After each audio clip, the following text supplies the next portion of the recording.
Good evening. మనము 2015 సంవత్సరం నుంచి నవంబర్ 26వ తేదీని రాజ్యాంగ దినోత్సవంగా మనం జరుపుకుంటున్నాం.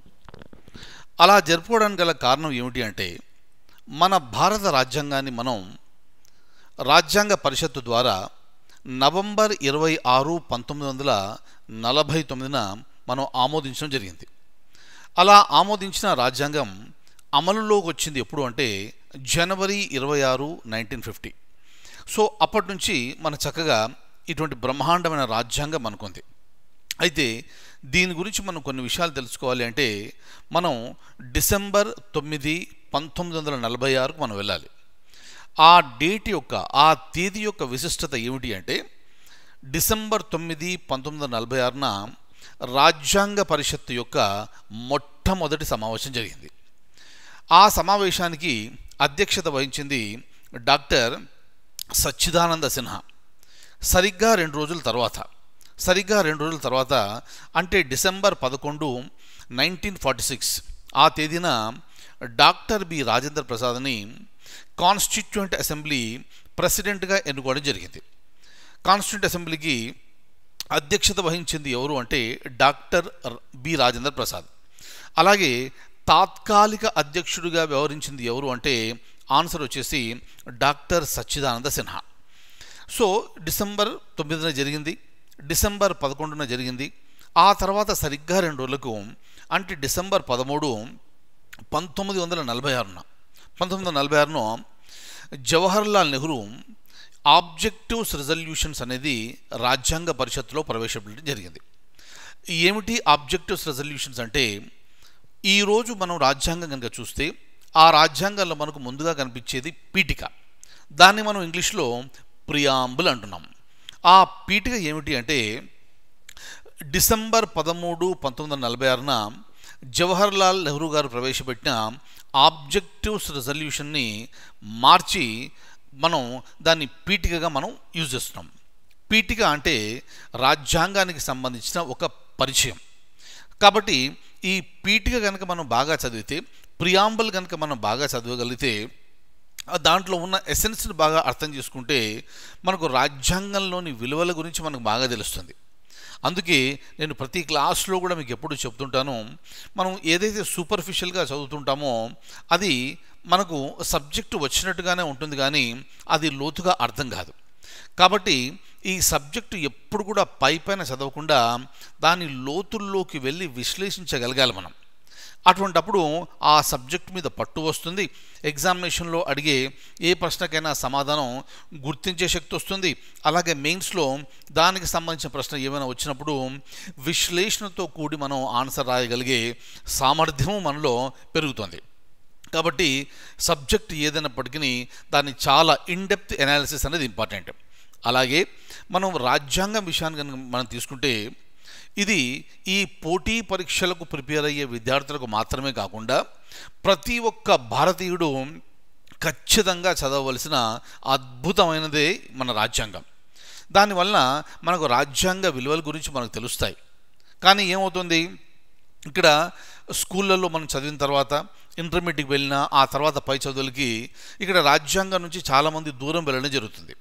కాబట్టి ఈ రాజ్యాంగ విలువలు అనేవి అక్కడ దానికి ఇంపార్టెన్స్ ఏమిటో గుర్తించి ఆ రాజ్యాంగ విలువల్ని కనుక ప్రతి ఒక్క భారతీయుడిలో కనుక మనం పెంపొందించగలిగితే మనం కోరుకున్న చక్కటి భారతదేశం మనకు ఏర్పడుతుంది. కాబట్టి రాజ్యాంగం అనే దాన్ని ప్రతి ఒక్కరూ స్ఫూర్తిగా తీసుకోవాలి. దానిలో ఉన్న విలువల్ని మనం చాలా జాగ్రత్తగా చదువుకొని ఆ విలువల్ని మనం అలవరుచుకోవాలి. అయితే ఇది ఆబ్జెక్టివ్స్ రిజల్యూషన్ అనేది జవహర్లాల్ నెహ్రూ గారు డిసెంబర్ 13, 1946లో ప్రవేశపెట్టారు. తర్వాత దీన్ని జనవరి 22, 1947న దీన్ని ఆమోదించడం జరిగింది. ఇక ఆ తర్వాత రకరకాల కమిటీలు ఏర్పడ్డాయి. ఒక్కొక్క కమిటీ ఒక్కొక్క అంశం మీద పనిచేయడం జరిగింది. ఈ కమిటీలన్నీ కూడా ఇంపార్టెంట్. దానికి సంబంధించిన లిస్ట్ మన దగ్గర ఉంది. నేను దాన్ని ఒకసారి మీకు చూపిస్తాను. అలాగే మనకు ఈ రాజ్యాంగం మొత్తం ఈ సెషన్స్ ఎన్ని సమావేశాలు జరిగాయి, రాజ్యాంగ పరిషత్తుకు సంబంధించి ఎన్ని సమావేశాలు జరిగాయంటే 11 సమావేశాలు జరిగాయి. మొదటి సమావేశం డిసెంబర్ 9న మొదలైతే ఇక చివరి సమావేశం 11వ సమావేశము నవంబర్ 14న మొదలయ్యి నవంబర్ 26, 1949లో ముగియడం జరిగింది. ఈ మొత్తానికి కలిపి 165 రోజులు రాజ్యాంగ పరిషత్తు అక్కడ సమావేశంలో పాల్గొనడం జరిగింది. రైట్. సో దీనిలో ఎక్కువ భాగాన్ని కేటాయించింది దేనికి అంటే డ్రాఫ్ట్ రాజ్యాంగం ఏదైతే ఉంటుందో దాని మీదే మనం చాలా రోజులు వర్క్ చేయడం జరిగింది. సో ఏది ఏమైనప్పటికీ మనం ఒకసారి ఎప్పుడైతే రాజ్యాంగం అంటామో మనకు ముందుగా ప్రథమంగా గుర్తొచ్చే వ్యక్తి డాక్టర్ బిఆర్ అంబేద్కర్. రాజ్యాంగ పరిషత్తులో చాలామంది ఉన్నప్పటికీ, ప్రతి ఒక్కరి సహాయ సహకారం ఉన్నప్పటికీ అద్భుతంగా ఈ రాజ్యాంగాన్ని మలిచిన వ్యక్తి ఎవరు అంటే డాక్టర్ బిఆర్ అంబేద్కర్. కాబట్టి వారిని మనం ఏంటంటే ఇప్పుడు కూడా మన రాజ్యాంగ పితగా, father of the constitution of ఇండియాగా మనం డాక్టర్ బిఆర్ అంబేద్కర్ గారిని మనం ఎప్పుడూ స్మరించుకోవడం జరుగుతుంది. అంటే ఇది కూడా మనకు ఈ నవంబర్ 26వ తేదీ కూడా మనకు ఒక మంచి ఆపర్చునిటీ, రాజ్యాంగాన్ని మనం స్మరించుకోవచ్చును. అలాగే డాక్టర్ బిఆర్ అంబేద్కర్ మిగతా మేధావులందరి సేవల్ని మనం అందరం ఒకసారి స్మరించుకునే ఒక అవకాశం మనకు వచ్చింది. అలాగే ఇంకొక ముఖ్యమైన విషయం ఏంటంటే దీనికి సంబంధించి 2015 నుండి భారత ప్రభుత్వం నవంబర్ 26ని రాజ్యాంగ దినోత్సవంగా జరుపుకోవడం జరిగింది. దీన్ని ఇంగ్లీష్లో కాన్స్టిట్యూషన్ డే అని, హిందీలో సంవిధాన్ దివస్ అని అంటారు. సో దీనికి సంబంధించిన పాయింట్స్ ఇప్పుడు నేను మీకు చూపించబోతున్నాను, ఒకసారి జాగ్రత్తగా చూడండి. సో దానికంటే ముందు ఒక క్వశ్చన్ ఇక్కడ స్క్రీన్ మీద చూడండి. ఆ క్వశ్చన్ ఏంటో చూడండి ఒకసారి. ఈ క్రింది వాణిలో ఏ మంత్రిత్వ శాఖ, కింద మనకు 4 మంత్రిత్వ శాఖలు కనిపిస్తున్నాయి. ఈ 4గిట్లో ఏ మంత్రిత్వ శాఖ నవంబర్ 19, 2015న ఒక నోటిఫికేషన్ ఇవ్వడం జరిగింది. ఆ నోటిఫికేషన్ దేనికి సంబంధించింది అంటే భారత ప్రభుత్వం తీసుకున్న ఒక నిర్ణయం. ఆ నిర్ణయం ఏమిటి అంటే నవంబర్ 26వ తేదీని మనము రాజ్యాంగ దినోత్సవంగా జరుపుకోవాలి అని ప్రభుత్వం నిర్ణయం తీసుకుంది. అలా నిర్ణయం తీసుకోవడానికి గల కారణం ఏమిటి అంటే భారతీయ పౌరుల్లో ఈ రాజ్యాంగ విలువల్ని పెంపొందించడానికి ఈ నిర్ణయం తీసుకోవడం జరిగింది. అయితే దానికి సంబంధించి ఈ నోటిఫై చేసిన మంత్రిత్వ శాఖ ఏది అని అన్నప్పుడు అక్కడ మనకు ministry of home affairs, ministry of personnel, ministry of parliamentary affairs లేదా ministry of social justice and empowerment. చూడండి, మనకు ప్రతి ఎగ్జామ్లో మనం చూస్తుంటాము ఈ క్వశ్చన్స్ యొక్క స్టాండర్డ్ బాగా పెరుగుతుంది. కాబట్టి మనం చదివే ప్రతి పాయింట్ని కూడా చాలా చాలా చాలా జాగ్రత్తగా మనం చదువుతూ ముందుకు వెళ్ళగలగాలి. రైట్. సో ఈ క్వశ్చన్కి సంబంధించిన ఆన్సర్ ఏమిటంటే ఆప్షన్ డి. ఏమిటది? Ministry of social justice and empowerment. I'm clear? Very very very important. Next. Right. ఇక చూడండి, ఇంకా ముందుకెళ్ళి మనం ఇంకా కొన్ని పాయింట్స్ ఉన్నాయి. ఆ పాయింట్స్ అన్ని మనం ఇక్కడ చూసుకుందాం. చూడండి ఇక్కడ. సో దీంట్లో ఉన్న సారాంశం ఏమిటంటే నవంబర్ 19, 2015న ఒక నోటిఫై చేయడం జరిగింది. దాని ద్వారా భారత ప్రభుత్వం తీసుకున్న నిర్ణయం ఏమిటి అంటే ప్రతి సంవత్సరము 2015 నుంచి మొదలుపెట్టి ప్రతి సంవత్సరంలో నవంబర్ 26వ తేదీని రాజ్యాంగ దినోత్సవంగా జరుపుకోవాలి అని నిర్ణయించడం జరిగింది. దీన్ని హిందీలో సంవిధాన్ దివస్ అని అంటారు. అలాగే జ్ఞాపకం పెట్టుకోండి, మనం రాజ్యాంగాన్ని ఆమోదించింది ఎప్పుడు అంటే నవంబర్ 26, 1949. అదే రాజ్యాంగం అమల్లోకి వచ్చింది ఎప్పుడు అంటే జనవరి 26, 1950. Very very very important. చూడండి, నేను ఇంతకుముందు కూడా క్లాస్లో నేను మీకు చెప్పాను, ఇది మన ప్రియాంబల్, పీఠిక. చూడండి, దీని గురించి ఆల్రెడీ మనం క్లాస్లో చెప్పుకున్నాము. అయితే మళ్ళీ ఒకసారి కొన్ని పాయింట్స్ చెప్తాను. చూడండి, ఇది ఇక్కడ మనకు we the people of India అని మొదలవుతుంది. మొదలయ్యి give to ourselves this constitution అని దాంతో ముగుస్తుంది.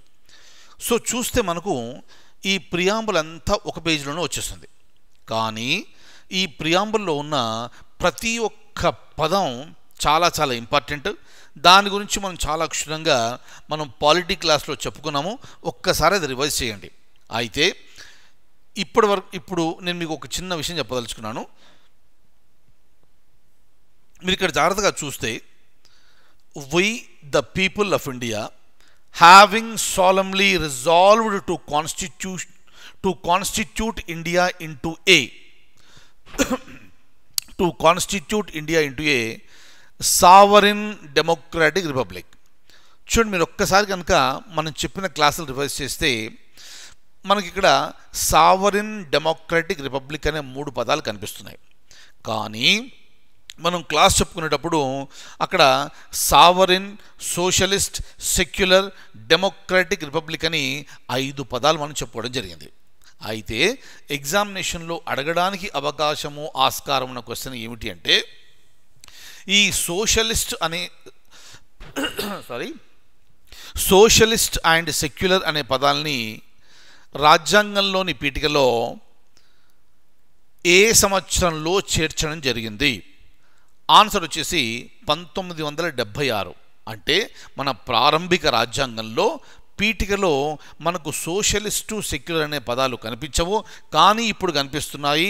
అంటే మధ్యలో మనం రాజ్యాంగాన్ని సవరించి ఆ 2 పదాలని మనం చేర్చడం జరిగింది. ఆ 2 పదాలు ఎలా చేర్చామంటే రాజ్యాంగాన్ని సవరించాం. ఆ రాజ్యాంగ సవరణ నెంబర్ ఎంత? 42. ఏ సంవత్సరము? 1976. Very very very very important. అయిపోయింది కదా.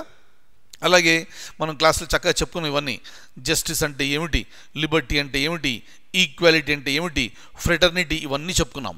ఇంకొక ముఖ్యమైన విషయం ఏంటంటే ఫ్రెటర్నిటీ గురించి మనం మాట్లాడినప్పుడు assuring the dignity of the individual and unity and integrity of the nation మనం చదువుకున్నాం. కానీ మనం ఇక్కడ చూస్తే మనకి ఇక్కడ యూనిటీ అనే ఒక పదం మాత్రమే కనిపిస్తుంది. అంటే దీని అర్థం ఏంటి? యూనిటీ పక్కన ఇంటిగ్రిటీని మనం చేర్చాం. అదెప్పుడు చేర్చాము అంటే 42వ రాజ్యాంగ సవరణ ద్వారానే ఇంటిగ్రిటీ అనే పదాన్ని కూడా మనం చేర్చాము. అంటే మనం 42వ రాజ్యాంగ సవరణ ద్వారా సోషలిస్ట్, సెక్యులర్ అనే 2 పదాలతో పాటుగా ఇంటిగ్రిటీ అనే పదాన్ని కూడా మనం చేర్చడం జరిగింది. ఏ రాజ్యాంగ సవరణ? 42వ రాజ్యాంగ సవరణ. I'm clear? Very very important. అలాగే ఇప్పటి వరకు భారత రాజ్యాంగంలోని పీఠికను, ప్రియాంబుల్ను ఎన్నిసార్లు సవరించడం జరిగింది? ఒక్కసారి మాత్రమే సవరించాము. అది 42వ రాజ్యాంగ సవరణ ద్వారా సవరించాము. 1976లో మనం సవరించడం జరిగింది. రైట్. అలాగే ఇంకొక ముఖ్యమైన పాయింట్ ఏంటంటే ఇక్కడ మీకు కనిపిస్తుంది, ఇక్కడ చూడండి. In our constituent assembly this 26th day of November 1949. ఇక్కడ మనం జ్ఞాపకం పెట్టుకోవాల్సింది ఏంటంటే ప్రియాంబుల్లో ఇచ్చిన తేదీ ఏది? రాజ్యాంగాన్ని ఆమోదించిన తేదీయా, రాజ్యాంగాన్ని అమలులోకి తెచ్చిన తేదీనా? అంటే ఆన్సర్ వచ్చేసి మనం రాజ్యాంగాన్ని ఆమోదించిన తేదీ.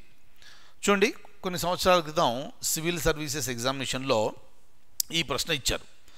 ప్రియాంబుల్ అంతా చక్కగా ఓ పేజీలో మొత్తం నింపేసి నేను ఇక్కడ అండర్లైన్ చేసిన డేట్ ఏదైతే ఉందో అక్కడ ఎక్స్ అని వాళ్ళు పెట్టడం జరిగింది. యూపీఎస్సీ వాళ్ళు ఎక్స్ అని పెట్టి వదిలిపెట్టి మొత్తం ఇచ్చారు. ఒక క్వశ్చన్ ఏంటంటే ఎక్స్ స్టాండ్స్ ఫర్, ఎక్స్ అంటే ఏమిటి అని అడిగారు వాళ్ళు. అక్కడ ఏబిసిడి అని ఆన్సర్ ఇచ్చారు. కరెక్ట్ ఆన్సర్ వచ్చేసి 26th day of November 1949. అంటే దీని అర్థం ఏంటంటే ఒక పేజీ నిండా మనకు క్వశ్చన్ కనిపించినా కూడా ఆ ప్రశ్నను చూసి మనం అనవసరంగా భయపడవలసిన అవసరం లేదు. జాగ్రత్తగా కనుక చూస్తే ఆ క్వశ్చన్ మనకు చాలా సింపుల్గానే కనిపిస్తుంది. కానీ ఈ ప్రియాంబుల్ని మనం చదివిన పద్ధతిలో చదివితేనే అక్కడ చక్కగా ఆన్సర్ గుర్తించే అవకాశం ఉంటుంది. అందుకే నేనేమన్నాను, ఈ సూపర్ఫిషియల్ స్టడీస్ అనేది మనకు హెల్ప్ చెయ్యవు. ఇన్డెప్త్ ఎనాలిసిస్ మనం చదవాలి. ఇన్డెప్త్గా చదివితేనే అసలు అక్కడ ఇచ్చిన తేదీ రాజ్యాంగాన్ని ఆమోదించిన తేదీయా, రాజ్యాంగాన్ని అమల్లోకి తెచ్చిన తేదీయా, అవన్నీ కూడా మనకు అక్కడ కనిపించడం జరుగుతుంది. రైట్. అలాగే చూడండి, ఇవన్నీ కూడా రాజ్యాంగ పరిషత్తుకు సంబంధించిన సెషన్స్. ఫస్ట్ సెషన్ డిసెంబర్ 3 నుంచి డిసెంబర్ 9 నుండి డిసెంబర్ 23 వరకు. అలాగే చివరి సెషన్ వచ్చేసి 11th సెషన్ నవంబర్ 14 నుంచి నవంబర్ 26 వరకు 1949లో జరిగింది. ఆ తర్వాత మళ్ళీ జనవరి 24, 1950న సమావేశం అయ్యి మన రాజ్యాంగ పరిషత్ ఏదైతే ఉందో దాన్ని మనం ప్రొవిజనల్ పార్లమెంట్గా మార్చడం జరిగింది. ఆమె క్లియర్. అందుకే జనవరి 24, 1950 అనేది రాజ్యాంగ పరిషత్ యొక్క ఆఖరి పని దినంగా మనం చెప్పవచ్చును. రైట్. అలాగే చూడండి, సో మనకి ఇక్కడ రాజ్యాంగ పరిషత్తులో బోల్డ్ అని కమిటీలు ఉన్నాయి. ఎగ్జామినేషన్ పాయింట్ ఆఫ్ వ్యూ మీకు కావాల్సింది ఏంటంటే ఆ కమిటీ పేరేంటి, ఆ కమిటీకి సంబంధించిన చైర్మన్ ఎవరు, ఇవన్నీ మీరు ఖచ్చితంగా జ్ఞాపకం పెట్టుకొని తీరవలసిందే. ఇవన్నీ క్లాసుల్లో చెప్పుకున్నాము, మళ్ళీ ఒకసారి చెప్తున్నాను, ఒకసారి జాగ్రత్తగా చూడండి. రైట్. ఫైన్. సో ఇది ఈ రోజుకు సంబంధించిన అంశం. మీ అందరికీ కూడా మన రాజ్యాంగ దినోత్సవానికి సంబంధించిన శుభాకాంక్షలు. And I wish you all good luck. ఇక మళ్ళీ మనం తర్వాత క్లాస్లో మళ్ళీ కలుద్దాం.